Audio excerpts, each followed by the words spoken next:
যে ব্যক্তি আল্লাহর হুকুম মোতাবেক জিন্দগি বানায় তার আখেরাত তো কামিয়াব হয় নিশ্চিত, তার দুনিয়াও কামিয়াব হয়ে যায়।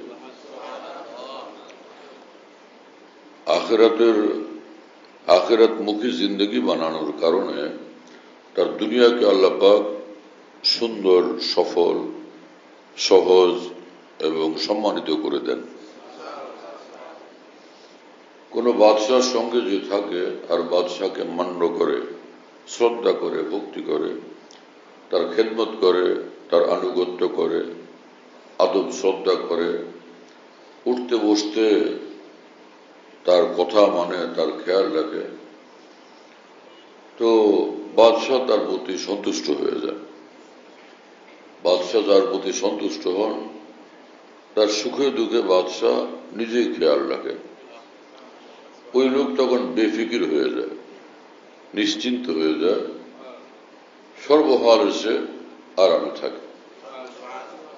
যদিও সে বাদশার একজন কর্মচারী, কিন্তু আন্তরিকভাবে আনুগত্যশীল হওয়ার কারণে বাদশাহ তাকে এত স্নেহ করেন, মহব্বত করেন, এতটা তাকে ঘনিষ্ঠ হিসাবে জানেন যে বাদশাহ যারা উজির, মন্ত্রী, মিনিস্টার, তারাও ওই কর্মচারীকে ভয় পায়, তারাও তাকে সম্মান করে, বরং তাকে মাধ্যম বানায় বাদশার কাছে যাওয়ার জন্য, বাদশার কাছে নিজের কথা পৌঁছানোর জন্য, বাদশার থেকে কোনো উদ্দেশ্য পুরা করার জন্য ওই কর্মচারীকে মাধ্যম বানায়। ভাই তুমি একটু বলো। হ্যাঁ,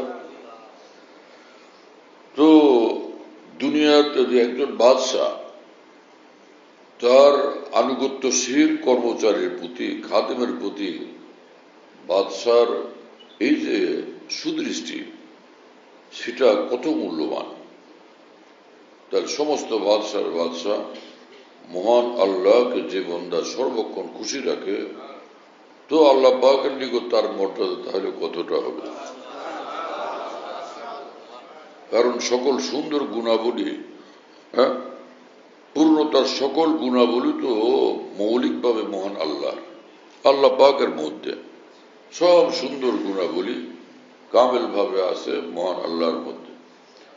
আর মানুষের মধ্যে তার ছিটে ফোটা, ছিটে ফোটার এত প্রভাব, এত আসর, সে ছিটে ফোটার মধ্যে মানুষের এত কল্যাণ, সম্মান আর সফলতা, যার এই মৌলিক গুণ, এই গুণাবলী মৌলিকভাবে যে মহান আল্লাহর, সেই মহান আল্লাহর সঙ্গে যারা মহব্বত এবং আনুগত্যের সম্পর্ক রাখে, তো তারা আল্লাহ পাকের কত ঘনিষ্ঠ, তারা কত সুখে থাকে, কত আরামে থাকে, এবং তাদের মাধ্যমে অন্যান্য বান্দারা কত সুযোগ সুবিধা পায়।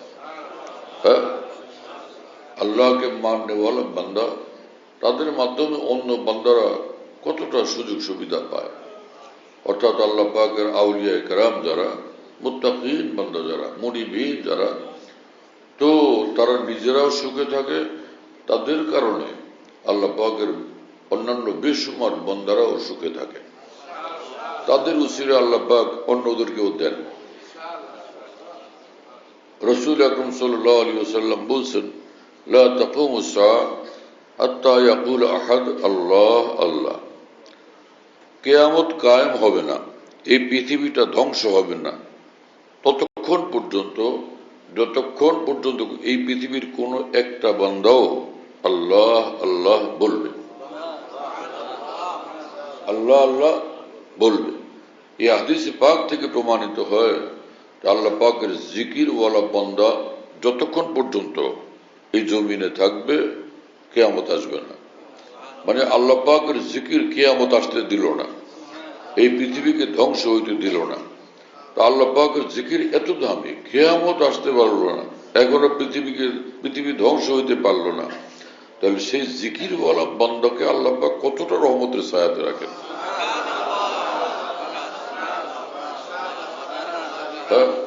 সুবহানাল্লাহ তাআলা বিহামদিহি সুবহানাল্লাহি তাআলা ওয়া বিহামদি। হ্যাঁ, আল্লাহু আকবার। আল্লাহ তাআলা আমাদেরকে কবুল করেন। আমাদের এই মহান বুজুর্গ এবং বিখ্যাত বুজুর্গ হযরত হাফিজ জুজুর রহমতুল্লাহ আলাইহি আমাদের মহান উস্তাদ। হুজুরের কাছে হাদিস শরীফের 4টা কিতাব আমরা পড়ছিলাম। তো হুজুর যখন সবকে আসতেন, হ্যাঁ, আমাদের প্রথম হুজুর সবক পড়াইতেন। হুজুরের সবকের পরপরই বুখারী শরীফের সবকে আসতেন আমাদের উস্তাদ হযরত শেখুল হাদিস হযরত মাওলানা আজিজুল হক সাহেব রহমতুল্লাহ আলাইহি। হ্যাঁ, তো হাফিজ জুজুরের সবকের পরে এই শেখুল হাদিস হুজুরের সবক ছিল। হযরত হাফিজ জুজুর সবক পড়াইতেন, সবক শেষ। তো আমরা এরকম হুজুরকে সবক শেষ হলে একটু আমরা কাছে কাছে এসে একদম বসে যেতাম। দারুণ মহব্বত লাগতো।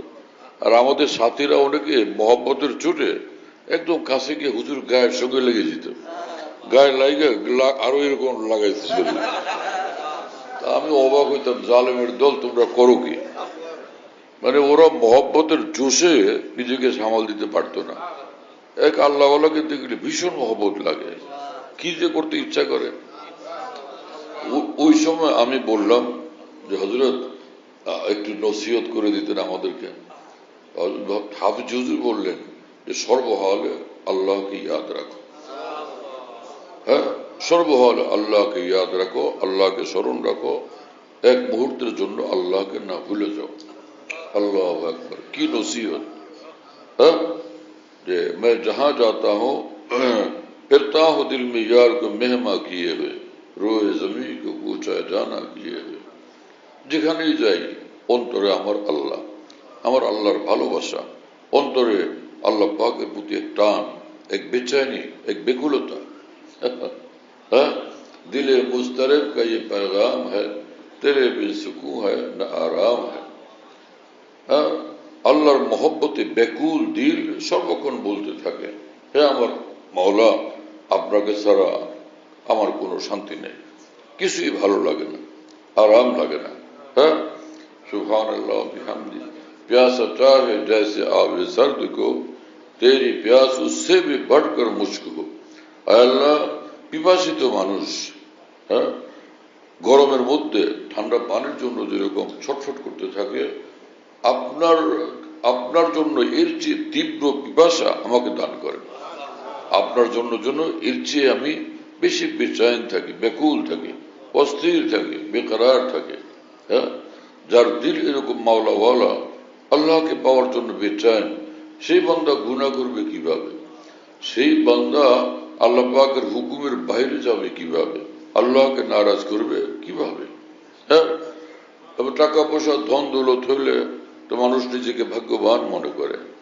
আর যদি সমাজের লোকেরা তাকে সম্মান করে, সম্মান মর্যাদার উচ্চ চূড়ায় উঠতে পারলো, মানুষ নিজেকে ভাগ্যবান মনে করে। আর দুনিয়ার হিসাবে এই সকল এত নেয়ামত পাওয়ার কারণে নিজেকে ভাগ্যবান মনে করাটা এটা কোনো অন্যায় কথা না।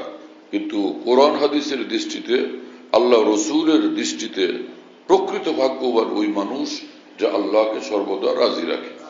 হ্যাঁ, যার বুকে ঈমান আছে আর সর্বদা যে আল্লাহকে রাজি খুশি রাখে, যার জন্য জান্নাতুল ফিরদৌস অপেক্ষমান আছে, সেই বান্দা সবচেয়ে বড় ভাগ্যবান। সে আসল ভাগ্যবান, সে হলো আসল ভাগ্যবান।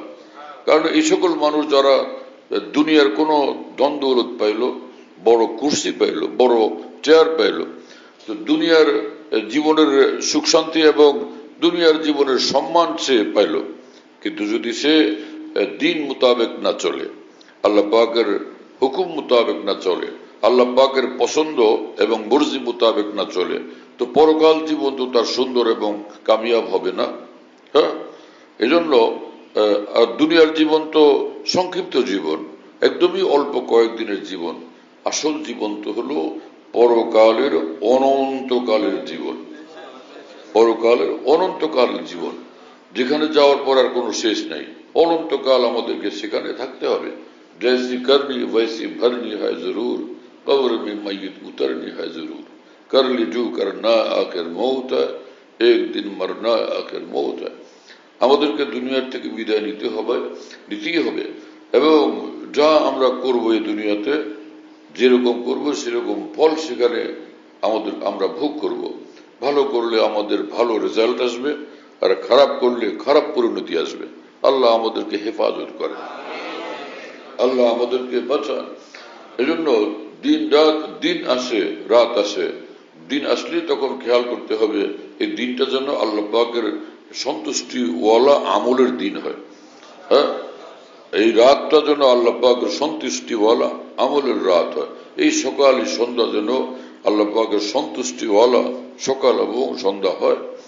এজন্য রাসূলুল্লাহ সাল্লাল্লাহু আলাইহি ওয়াসাল্লাম কদম কদম এমন এক জিকির, এমন এক দোয়া শিক্ষা দিতেন যাতে দিল আল্লাহর সঙ্গে মশগুল থাকে, যাতে জীবন আল্লাহ পাকের সঙ্গে মশগুল থাকে।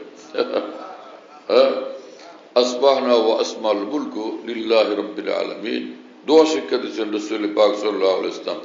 ভোর হলো, বলো যে আমার যে সকাল হলো এবং এই পৃথিবীটার সকাল হলো, তো এই শুধু মহান আল্লাহর সন্তুষ্টির জন্য। আমার এই দিন আল্লাহ পাকের সন্তুষ্টিওয়ালা দিন হবে এবং এই পৃথিবীতে আল্লাহ পাকের রাজত্বে বসবাস করব, আল্লাহকে রাজি খুশি করে। আজীব মামলা। হ্যাঁ, সুবহানাল্লাহ তাআলা বিহামদি আসবাহনা আলা ফিতরাতুল ইসলাম ও কালিমাতুল ইখলাস। হ্যাঁ, আমার এই ভোর হলো আলা ফিতরাতুল ইসলাম, যে ইসলামী চরিত্র নিয়ে, ইসলামী চরিত্র নিয়ে, ইসলামের বৈশিষ্ট্য নিয়ে, ইসলামের স্বভাব নিয়ে। আমার স্বভাব যে ইসলামের স্বভাব, অর্থাৎ আল্লাহ পাকের আনুগত্যের স্বভাব। আসবানা আলা ফিতরাতুল ইসলাম ও কালিমাতুল ইখলাস, আয় কালিমাতুত তাওহীদ। এবং আমার সকাল, আমার এই দিন ঈমানওয়ালা দিন হবে, তাওহীদওয়ালা দিন হবে, এক আল্লাহর সঙ্গে ঘনিষ্ঠ এবং গভীর সম্পর্কওয়ালা দিন হবে এটা।